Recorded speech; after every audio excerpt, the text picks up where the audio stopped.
स्वागत है आप सभी का। हम लोग देखने वाले हैं बिजनेस लॉ का आंसर की। आज आपका एग्जाम हुआ था, मिला लीजिए फटाफट से। सारे बच्चे मिलाएंगे, ठीक है।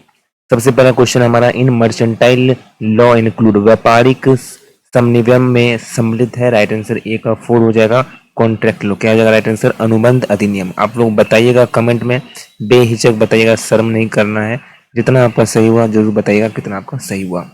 कॉन्ट्रैक्ट इज डिफाइंड इन, अनुबंध परिभाषित है। राइट आंसर 194, सॉरी 2H होगा, है ना, सेक्शन 2H होगा। राइट आंसर क्या हो जाएगा? Section 2H। हम लोग ने जब डेफिनेशन पढ़ा था कॉन्ट्रैक्ट का, अनुबंध का, तो उसमें हमने बकायदा बताया था। आपको पढ़े होंगे तो जरूर आप लोग सही लगाए होंगे, ठीक है। ठहराव के लिए आवश्यक वचन और डैश है। For an agreement promises dash are necessary. Right answer C का 3 हो जाएगा। कंसिडरेशन प्रतिफल। राइट आंसर क्या होगा? सी का 3 हो जाएगा। सी का 3 हो जाएगा। मिलाते चलो बच्चों, और कमेंट में प्यारे बच्चों जरूर आप लोग बताइएगा। राजा अपना भाई समझ के बताइएगा कितना आपका सही हुआ। एक एक बच्चा बताएगा। जितने बच्चे देख रहे हैं सारे बच्चे लिखना है। 5 सही हुआ, 6 सही हुआ, कितना सही हुआ जरूर बताइएगा, बेहिचक बताइएगा, ठीक है।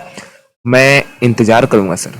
बिना प्रतिफल के अनुबंध होता है। डी का राइट आंसर क्या होगा? 2 होगा। वाइड व्यर्थ। बिना प्रतिफल के अनुबंध व्यर्थ है। कहते हैं क्या करते हैं?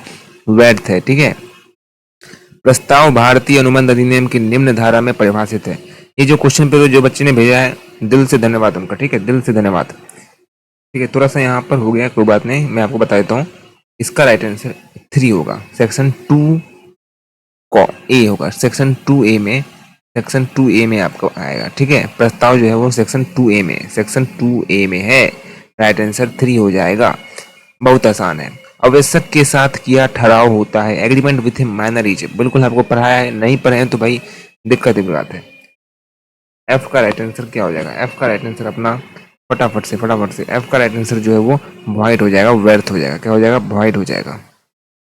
बेलमेंट कैन बी, निक्षेप हो सकता है। जो बेलमेंट होता है, जी का राइट आंसर यहाँ पर 4 हो जाएगा। All of these, right answer क्या होगा? Bailment can be. Right answer क्या होगा? All of these.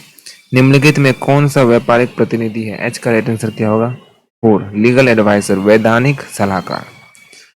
चलिए बताइएगा जरूर दोस्तों, इंतजार रहेगा। वीडियो खत्म होते ही फट से कमेंट आपको कर देना है। अगला है, विक्रय अनुबंध अधिनियम लागू हुआ है। कब हुआ था विक्रय अनुबंध? कब लागू हुआ था? तो आई का आंसर क्या होगा? 1930। Cheque is written on, cheque लिखा जाता है बैंक। चेक जो लिखा जाता है वो बैंक का होता है ना, बैंक। चेक लिखा जाता है बैंक पर लिखा जाता है ना। अगला क्वेश्चन है शॉर्ट आंसर टाइप क्वेश्चन है। इसमें से आपको 4 बनाने थे, बनाए होंगे, अवश्य नंबर मिलेगा। भाई ये क्वेश्चन तो बिल्कुल छप गया हमारे क्वेश्चन बैंक से। उसके बाद define and distribute between coercion and undue influence, ये भी क्वेश्चन था। कंसिडरेशन वाला क्वेश्चन है, बेलमेंट वाला क्वेश्चन है। एकदम इजी क्वेश्चन आपसे पूछा है। एलएलपी का लीगल इफेक्ट ऑफ इनकॉर्पोरेशन, जो भी क्वेश्चन हम बताए थे उसमें से आया है, ठीक है। उसके बाद अपना state the main characteristic of contract का कैरेक्टरिस्टिक बताना है। Acceptance of an offer, explain the meaning of fraud by लिस्टेशन, type of agency, difference between sale and agreement to sell, what is mean by crossing cheque. भाई साहब इतना easy question short में पूछा है, लॉन्ग में भी एकदम इजी क्वेश्चन पूछा है। ये तो शॉर्ट का क्वेश्चन हो गया,